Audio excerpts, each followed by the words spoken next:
et bienvenue dans cette nouvelle vidéo. Aujourd'hui j'ai décidé de vous parler de toutes les séries que j'ai regardées ces derniers temps, de tous les mangas que j'ai regardés ces derniers temps, de tous les films et les documentaires. En fait c'est un update série, film, documentaire et manga. Je sais pas du tout comment je vais me débrouiller pour pouvoir appeler cette vidéo parce que j'ai vraiment aucune idée de ce que je vais faire au niveau du titre, vraiment. Mais on verra bien, vous verrez en premier.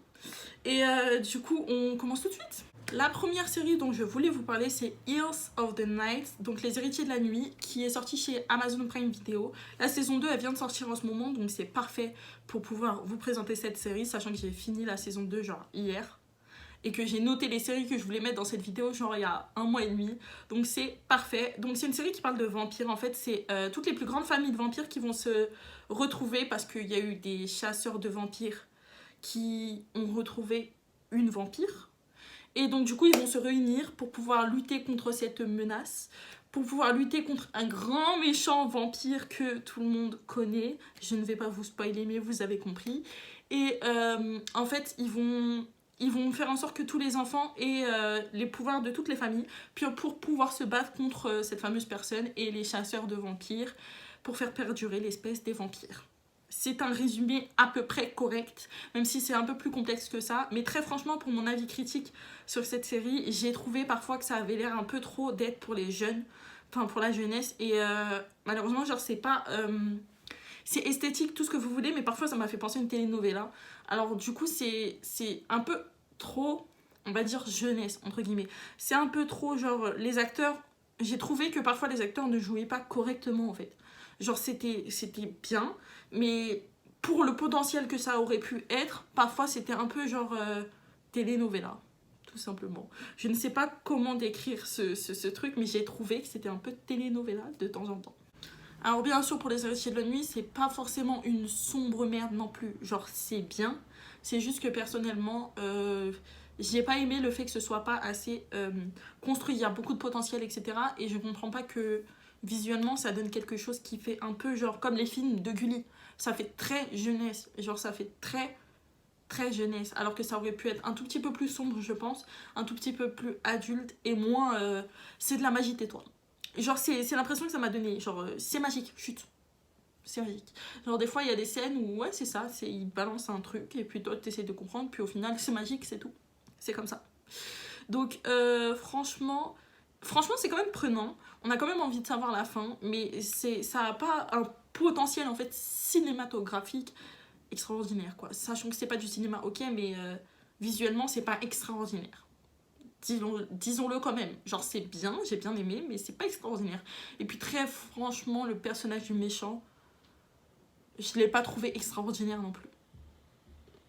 J'ai bien aimé quand même voir ce qu'ils ont fait de cette personne, mais c'est pas extraordinaire. Tout simplement. C'est bien, c'est pas extraordinaire. Comme deuxième série, j'ai décidé de vous parler de Emily in Paris. Alors, Emily in Paris, c'est genre trop bien. Alors, personnellement, moi j'ai adoré, mais ça, c'est chacun son avis, puisque ça joue beaucoup sur les clichés. Et quand, très franchement, de base, quand on est français, regarder Emily in Paris, c'est censé quand même nous choquer un petit peu, dans le sens où on se dit, ah, c'est comme ça que les autres nous voient. Enfin les autres pays nous voient, etc. Parce que ça joue énormément sur les clichés. Mais ça, c'est vraiment subjectif. C'est-à-dire que ça dépend vraiment de la personne qui regarde en fait la série. Parce que moi, personnellement, dans mes avis, ça me dérange pas qu'on joue sur les clichés. Alors que ça peut beaucoup déranger les gens qu'il y ait des clichés dans les séries. Moi, personnellement, ça me dérange pas du tout. Alors, ça va d'une française, d'une américaine justement, qui va venir...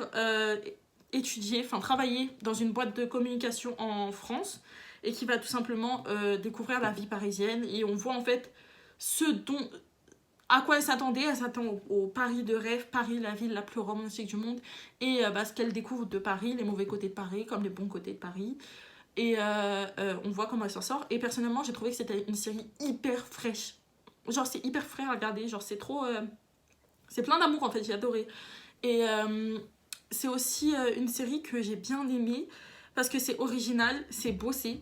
Très franchement, moi personnellement, j'ai trouvé que c'était un peu bossé quand même. Et ça m'a donné trop envie de redécouvrir Paris alors que j'habite à côté, quoi. Genre, c'est un peu ça le truc qui m'a plu dans la série, c'est que ça m'a donné vraiment très envie de découvrir certains endroits de Paris. à travers cette série. Troisième série, Desperate Housewives. Je suis désolée, je suis en retard. C'est vrai que Desperate Housewives, c'est une série qui est sortie il y a extrêmement longtemps. Personnellement, j'adore. Là, je suis à la saison 8, épisode 2 ou 3, je crois. Je suis à la dernière saison, du coup. Et beaucoup m'ont dit que c'était leur enfance, que eux, ils avaient tout regardé quand ils étaient petits. Et c'est vrai que pour moi, ça m'a fait penser un peu à Ma famille d'abord, à Malcolm. Ça n'a rien à voir au niveau du contexte, etc. Ne vous inquiétez pas, c'est juste au niveau du fait que c'est une série qui a perduré dans le temps et qui est pour moi un classique. Donc, Desperate Housewives, c'est une série qui parle de femmes au foyer, mais on va dire femmes de maison plus, désespérées, comme ils le disent. Mais en fait, c'est des femmes de maison où on va suivre leur quotidien et on va suivre surtout leur caractère. Et au premier abord, on va tous avoir un cliché du style, elle est superficielle, elle est comme ci, elle est comme ça. Puis ensuite, on va découvrir leur vie. Puis ensuite, on va commencer à changer d'opinion sur chacune des personnes et s'attacher aux personnages. Et pour moi, c'est ça qui fait la magie d'une série. S'attacher aux personnages et aimer l'histoire. Et franchement, j'adore Desperate Housewives. C'est aussi un truc aussi de commerce, faut dire la vérité. C'est un peu dans un quartier chic où il y a des ragots à gauche, à droite et le quotidien d'une ville, tout simplement, d'une commune qui s'appelle Wisteria Lane. Et j'adore. C'est disponible sur Amazon Prime Video. La quatrième série que j'ai regardée, c'est Barbare. C'est une série allemande, en fait, où des tribus un peu nordiques, un peu vikings, vont essayer d'empêcher la conquête de leur territoire par Rome. Donc c'est une série extraordinaire qui rappelle très clairement Viking.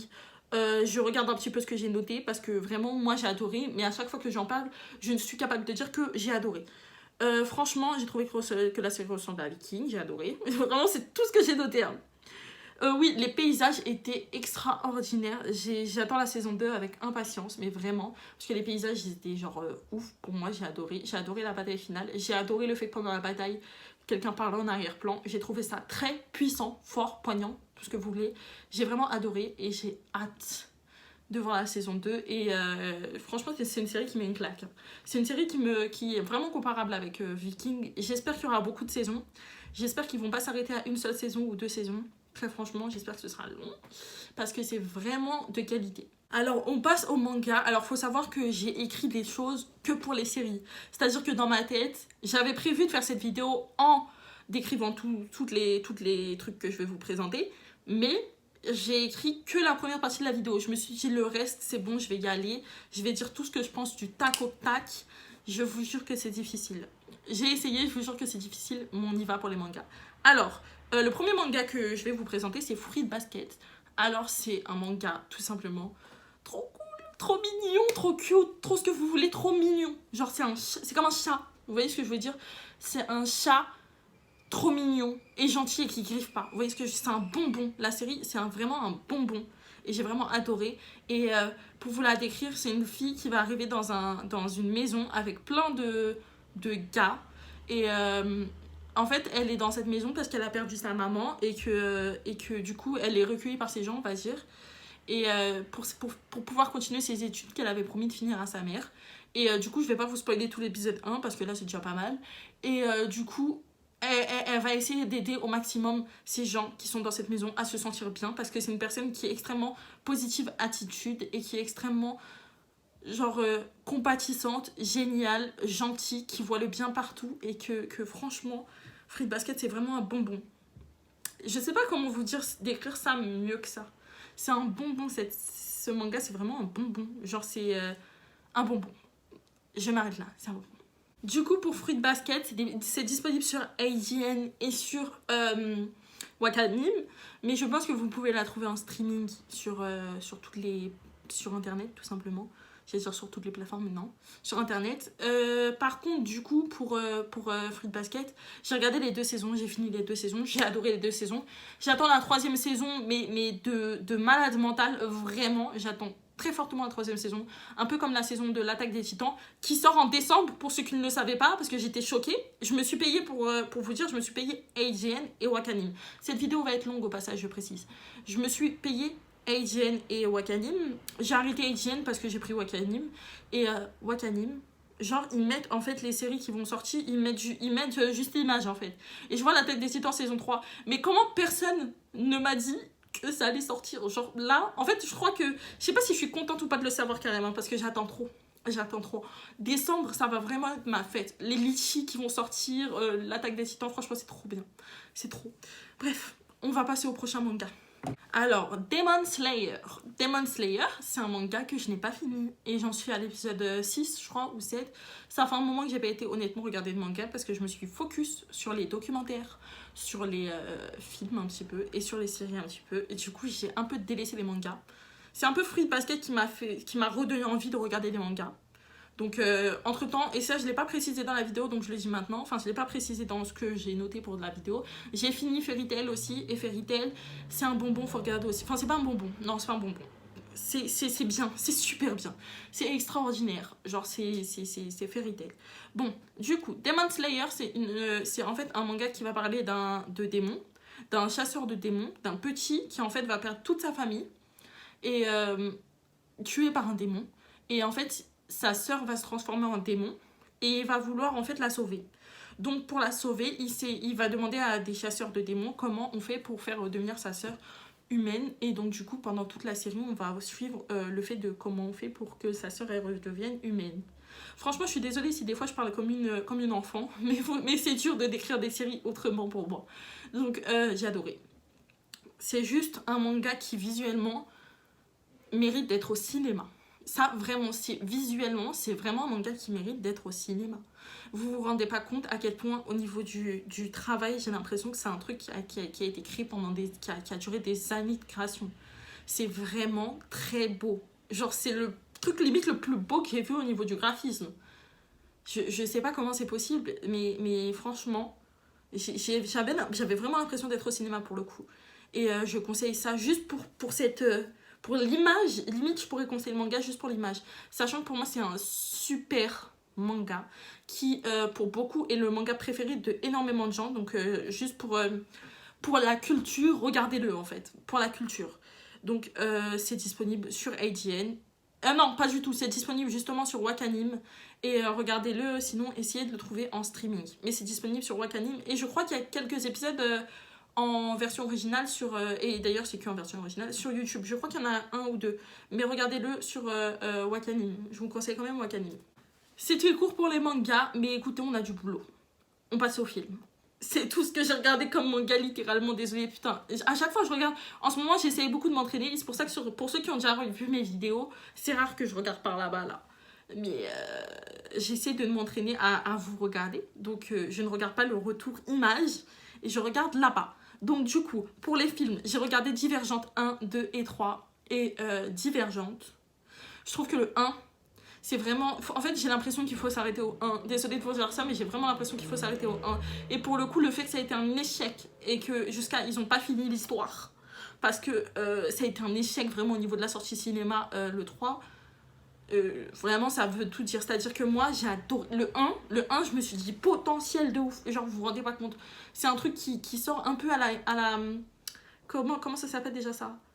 Un peu à la Hunger Games, genre c'est un truc qui sort avec énorme, enfin c'est original, il y a vraiment beaucoup de potentiel, mais en fait le potentiel il est gâché, mais gâché par je sais même pas, moi j'ai bien aimé le 1, mais franchement le 2 et le 3, en fait j'ai trouvé que ça avait fait tellement, je m'attendais tellement à beaucoup plus, et je pense que ça a fait ça en fait pour les gens, c'est-à-dire que le 2 et le 3 en temps normal ils seraient sortis comme ça, je pense que ça aurait été des bons films en réalité, mais... le fait qu'on s'attendait tellement à beaucoup plus, parce que Divergente 1 ça a été un succès par contre je crois, et bah c'est pas bon quoi. Pour le résumé, franchement c'est dur les gars, m'en demandez pas trop, je vais essayer mais je vous jure c'est dur. Donc c'est une fille, un monde, on va faire comme ça, c'est un monde en fait où limite je devrais aller lire le résumé et revenir pour vous faire en fait. Je vais lire le résumé et revenir pour vous le résumer. Désolée si j'ai pas bien parlé le français et désolée si la caméra a bougé, mais là je vous jure c'était compliqué. Divergente pour moi vraiment c'est une catastrophe à pouvoir résumer. Donc c'est une fille qui s'appelle Tris qui a 16 ans et qui en fait c'est dans une société post-apocalyptique et en fait c'est divisé en 5 patries qui en fait sont les sincères, les altruistes, etc. Et donc du coup elle va devoir choisir à ses 16 ans où genre elle doit aller, parce qu'elle est dans une famille d'altruistes, mais malheureusement, du coup, il faut qu'elle choisisse. Et entre les 5 patries, qui sont en fait des caractères, j'ai vraiment pas tout regardé. Enfin, j'ai tout regardé les films, mais j'ai pas tout regardé les résumés. C'est vraiment un moment que j'ai regardé les films. Entre-temps, j'ai regardé plein de séries. Donc, c'est dur pour moi de vous résumer. Mais comme je vous l'ai dit, c'était il y a un moment. Et franchement, c'est un film qui parle de post-apocalyptique. Voilà, c'est ça. C'est dur, désolé. Vraiment désolé. Je sais que c'est nul à chier là comme résumé. Mais c'est déjà pas mal, croyez-moi. Donc, après j'ai regardé... On va passer vite à autre chose. On va passer à autre chose. J'ai regardé À la recherche du bonheur. À la recherche du bonheur, c'est un film avec Will Smith et Jaden Smith qui parle d'un mec en fait qui va se retrouver tout seul avec son fils. Et c'est un drame. Donc du coup, ça se passe pas bien pour lui pendant tout le film. Jusqu'à un certain moment où peut-être que ça se passe bien, peut-être que ça se passe pas bien. Je vais pas vous spoiler. Mais c'est un film qui franchement est bien. Je m'attendais pas à mieux parce que franchement, moi personnellement, tous les films avec Will Smith, j'ai adoré. Donc j'ai adoré, tout simplement. C'est vraiment quelque chose qui est poignant. C'est vraiment un film que je conseille pour les gens qui abandonnent rapidement. Un mec qui persévère tout le temps, qui persévère tout le temps, qui persévère tout le temps. C'est vraiment une leçon de vie. Donc je conseille. Et franchement, j'ai rien d'autre à dire sur ce film parce que vraiment, j'ai juste bien aimé aussi la construction du film. Genre, t'as la voix off, enfin, qui est Will Smith, et qui parle en fait de A à Z, de tout comment ça s'est passé. Genre, ça commence en disant, voilà comment ça a commencé ma vie. Puis, voilà comment on en est arrivé là. Voilà comment on en est... Enfin, c'est vraiment trop bien construit. Donc, je conseille fortement. Sissi, impératrice rebelle. Alors c'est avec Ariel Dombal, c'est un film français qui parle de du coup Sissi l'impératrice et qui est bien. Moi j'ai trouvé que c'était bien. C'est en fait Sissi qui va aller, donc Ariel Dombal, qui va aller chez un psychologue pour pouvoir raconter toute sa vie en fait. Et on voit un peu tout ce qu'elle a pensé de sa vie, etc. Moi personnellement j'ai trouvé que c'était pas toujours ressemblant à la réalité, puisque j'ai une biographie pour le coup, j'ai pas une autobiographie du coup, mais une biographie de Sissi l'impératrice. Et c'est pas forcément toujours ressemblant à la réalité. Mais j'ai trouvé que c'était bien. Très honnêtement, j'ai trouvé que c'était bien. Parce que ça m'a perturbé par contre le fait que du coup les acteurs ne sont pas les mêmes. Ça m'a perturbé qu'à la fin, la mort de la dame là m'a perturbé. Parce qu'on voit pas, en fait on voit juste le moment où elle se fait assassiner, mais on voit pas l'après. Ça m'a perturbé un peu, ça m'a coupé dans le truc quoi, mais et j'ai trouvé aussi que le fait que ce soit un film français mais que ce soit une impératrice d'ailleurs, en fait c'était compliqué pour moi de m'imaginer le truc en fait. C'était extrêmement compliqué de m'imaginer le truc, et j'ai trouvé que pour les jeunes c'était pas forcément une bonne manière de faire en sorte que ça intéresse les gens, parce que c'était tourné de manière à une dame qui raconte sa vie à un psychologue. Donc c'est bien pour les personnes qui réussissent à suivre. J'ai trouvé que c'était pas dynamique en fait. C'est pas extrêmement dynamique. Donc pour une fille qui a 14 ans, elle va décrocher au bout de la 15e minute. Littéralement, parce que c'est vraiment pas dynamique. Donc du coup, j'ai bien aimé parce que j'aime l'histoire. Parce que j'aime l'histoire de Sissi tout court. C'est pour ça aussi que j'ai regardé. Mais c'est compliqué. C'est disponible sur YouTube. Et pour à la recherche du bonheur, j'ai oublié de le dire, c'est disponible sur Netflix, je crois. Pour Divergente, c'est disponible sur Amazon Prime Video. On va passer au dernier axe de cette vidéo, qui est un tout petit peu long aussi. C'est les documentaires que j'ai regardés. Pour le coup, il y en a eu plus parce que j'adore les documentaires et que j'avais hâte de vous parler de tous ces documentaires-là. Du coup, j'ai vraiment presque plus de lumière, mais on me voit encore un peu, je vais réussir. Donc, du coup, le documentaire dont je voulais vous parler, c'est Gims. Alors, Gims, c'est tout simplement un documentaire sur Maître Gims. J'ai adoré le fait qu'on voit sa femme, parce qu'elle n'est pas mise de côté comme les femmes d'eux, parce que les gens aiment beaucoup ce terme de femme d'eux, parce que tu sors avec quelqu'un qui est connu. Donc, j'ai beaucoup aimé le fait qu'elle ne soit pas mise de côté, que ses projets soient mis en valeur. J'ai beaucoup aimé le fait qu'il ne cache pas ses blessures, ses fêlures. Il ne cache pas le fait que être artiste, ça veut aussi dire mettre une partie de ta vie de côté. Et donc, du coup, ses enfants, qui ne voient pas beaucoup ses enfants. J'ai beaucoup aimé que son père soit dans l'interview, que son père parle de sa vie, raconte des choses, que lui-même raconte des choses qui sont à cacher pour la société, entre guillemets. Il raconte qu'il a vécu dans la rue, par exemple. C'est des choses que beaucoup auraient honte de dire. Lui, il n'a pas honte. Donc vraiment, j'ai beaucoup aimé ça, tout simplement. Donc je le conseille vraiment. Aussi au niveau de la musique, voir qu'il travaille. J'ai bien aimé voir que c'est un mec en fait qui est passionné par la musique, qui sait expliquer son travail. Il y a beaucoup de guests à l'intérieur de ce documentaire. Donc j'ai vraiment... Je vous le conseille en fait. Je vous le conseille vraiment. Même pour les gens qui veulent juste découvrir la personne, je vous le conseille vraiment. Ce qu'on va essayer de faire, c'est que je vais essayer d'allumer ma lumière à moi. Mais je ne garantis pas la qualité. Je vais vous parler des 3 derniers documentaires d'un coup parce que je déteste cette lumière. Je déteste ce fond, j'aime pas. Donc du coup, je vais vous parler directement des 3 documentaires en plus accéléré. Je vais vous parler d'abord du 13 novembre. Donc, documentaire 13 novembre sur Netflix avec Anne Hidalgo, François Hollande et le pompier qui s'est chargé des opérations et des victimes qui ont témoigné dans ce documentaire. J'ai adoré et détesté parce que c'est forcément une tragédie. Donc forcément, c'est pas très drôle. Mais forcément, j'ai adoré le fait que les gens se soient déplacés déjà. À l'époque où ce documentaire a été tourné, je crois qu'il était encore président, François Hollande. Donc le fait qu'il se soit déplacé, j'ai trouvé ça honorable. Le fait que la maire de Paris se déplace, j'ai trouvé ça génial. Et j'ai trouvé que le documentaire était extrêmement bien fait. Donc... personnellement, je dirais pas que j'ai adoré le regarder non plus, parce que c'est compliqué. C'était très compliqué. En fait, j'avais l'impression de regarder un drame, sauf que c'était dans la vraie vie.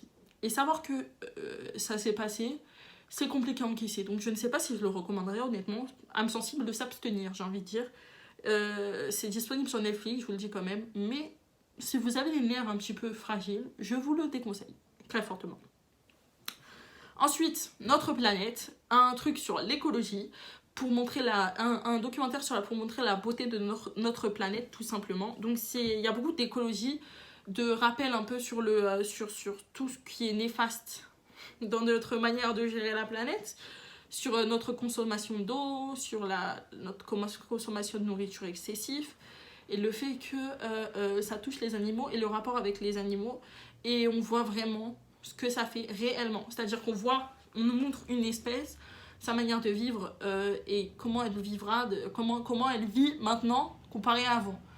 La fonte des glaces, ce genre de choses. On nous montre vraiment des choses essentielles et je pense que c'est vraiment un documentaire qu'il faut voir pour comprendre et pour un petit peu s'investir dans le fait d'agir pour les animaux, pour les autres, pour tout le monde en fait, pour la planète, tout simplement.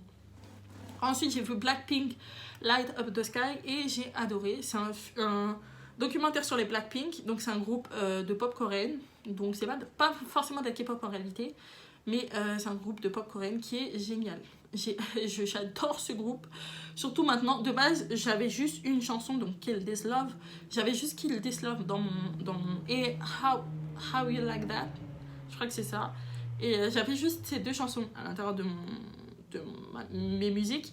Maintenant j'ai tout l'album, donc c'est que vraiment j'ai adoré le documentaire où on découvre vraiment les gens. En fait c'est ce que j'ai aimé et ils sont en train de le faire un peu avec tous les ils ont développé un peu ce concept Netflix. Ils sont un peu en train de le faire avec tout le monde. Je sais que Shawn Mendes, dans pas longtemps ça va sortir sur Shawn Mendes. Je crois que c'est dans le calendrier de novembre, donc en novembre. Je sais aussi que Big Flo et Oli, ils en ont fait un. Enfin, je trouve que c'est génial. Et Gims, du coup. Et personnellement, j'ai adoré découvrir ces filles. Elles sont géniales, elles sont trop mignonnes, kawaii. Des bonbons. Vous voyez dans Fruit Basket, quand je vous ai dit que ce manga était un bonbon. Les Blackpink, pour moi, c'est un bonbon. C'est des bonbons, en fait. Elles sont trop mignonnes. Genre, elles sont trop mignonnes, positives, tout ça. Elles sont géniales. Et elles travaillent, on voit à quel point elles ont travaillé. Et donc, du coup, je conseille très fortement ce documentaire. J'avoue que ma vidéo est longue. I am sorry, but I like. J'adore ce genre de vidéos. Moi, j'adore les vidéos qui durent 40 minutes, un truc comme ça. Mais j'avoue que le tourner, je me dis, c'est des courageuses, les gens qui font ça. Hein. Et d'ailleurs, je suis courageuse, merci. Mais ils sont vraiment courageuses. Parce que rester assis autant de temps, là, mes fesses, elles sont en train de geler. Genre, j'ai des fourmis. Mais de ouf, là. Donc, vraiment...